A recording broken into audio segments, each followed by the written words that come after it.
We have some early morning news for the San Francisco 49ers as it does appear they have restructured Javon Hargrave's contract.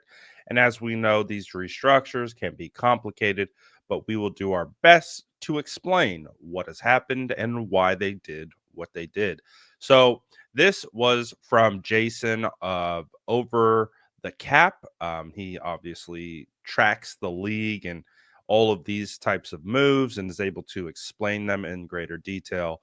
So, this is what Jason had to say about the matter. He said, while the 49ers are not officially eliminated from the 2024 playoffs just yet, this has certainly been a disappointing season for the team, and it looks as if they have begun planning for handling some of their salary cap challenges in 2025.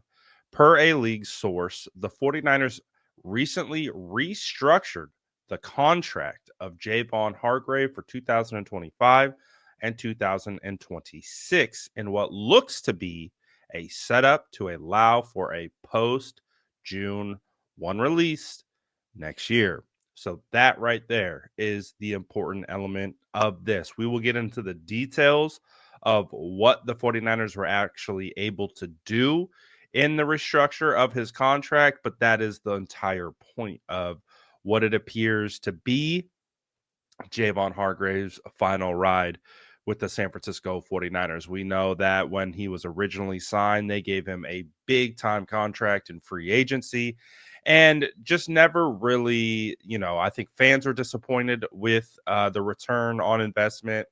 And, unfortunately, he has a season ending injury early on this year. And just and the 49ers were already super thin at defensive tackle, and then to lose their top guy after releasing Eric Armstead in the offseason, it just wasn't a good situation and has definitely contributed to some of the struggles that the 49ers have had. So it does appear that the 49ers and what they're doing and moving certain things around is preparing for a post June 1 release. That's exactly what Eric Armstead was.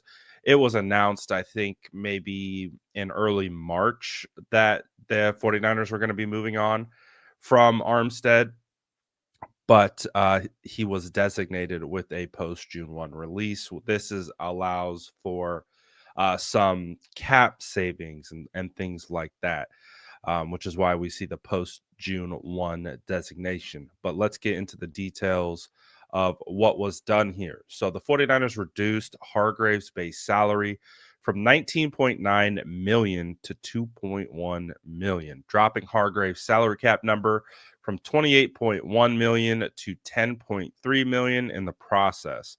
The original cost to cut Hargrave would have been either 24.86 million on the cap or 28.1 during free agency if using the post June 1st designation.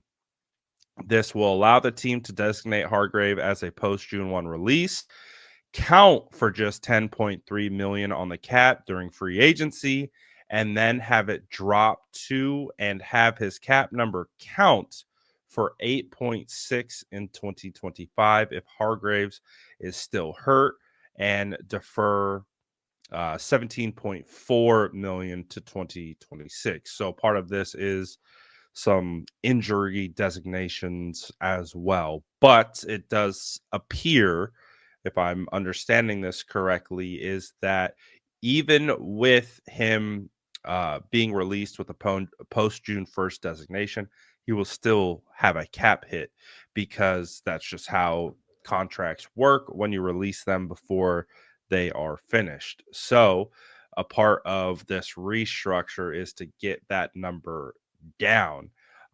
So as you can see, it could potentially drop from 10.3 after the restructure even further to 8.6. So that's a part of it. Hargrave does have guarantees in his contract if the team does not opt to release him.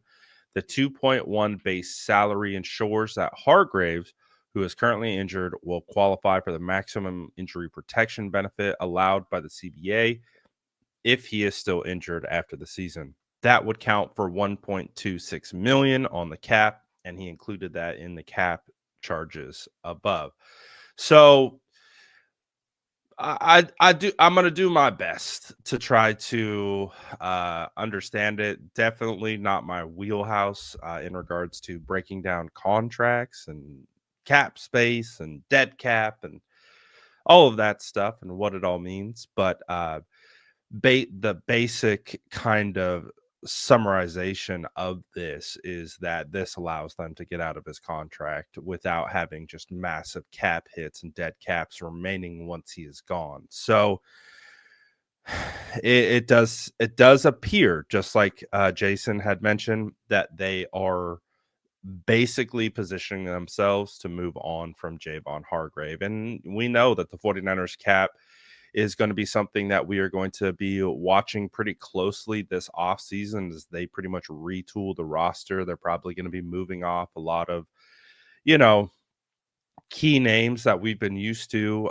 There's, I think, I believe I'm speaking, maybe out of turn here, but I believe there's upwards of 20 to 30 free agents and some guys who need extensions and things like that. So it's definitely going to be a pretty interesting offseason to say the least. We're not quite there yet, but as you can see, the 49ers front office is already getting a head start on doing what they need to do to make sure that they have the space available to pay guys like Brock Purdy and whoever else they decide to extend. So let me know what you guys think about this in the comments below. And as always, make sure to like and subscribe for more updates.